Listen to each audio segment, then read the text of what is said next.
நல்லது, நல்ல வேலை கண்ணை திறந்த. யூரோக்கா சென்சை அவங்க வந்துட்டாங்க. நீங்க இந்த ஊரை சேர்ந்தவங்க கிடையாது. அப்படி இருக்கும்போது லீஃப் வில்லேஜ்ல நீங்க என்ன பண்ணிக்கிட்டு இருக்கீங்க? கேள்வி கேட்கறதுக்கு நீ யாரு? அந்த பையனை இங்க விட்டுட்டு நீ போயிட்டே இரு. இந்த பையனுக்கு நான் தான் பொறுப்பு. இவன் என் கூட தான் வரப்போறான். அப்படின்னா நீதான் அவனோட டீச்சரா? பாவம், இப்படிப்பட்ட ஒரு முட்டாளை ஸ்டூடெண்ட் ஆக்கி இருக்காங்க. இப்ப அவனோட முட்டாள்தனத்தால நீ உயிரிழக்க போற. இவனை பாதுகாக்கிறதுல தான் எனக்கு பெருமை.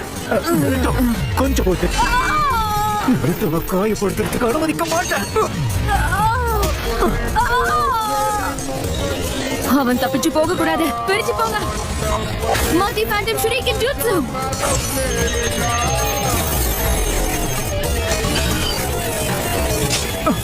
தப்பிக்க முடியல. வந்துட்டு நாங்க வரலாமா? உன்னை கொல்ல வேணான்னு பாக்குறேன்.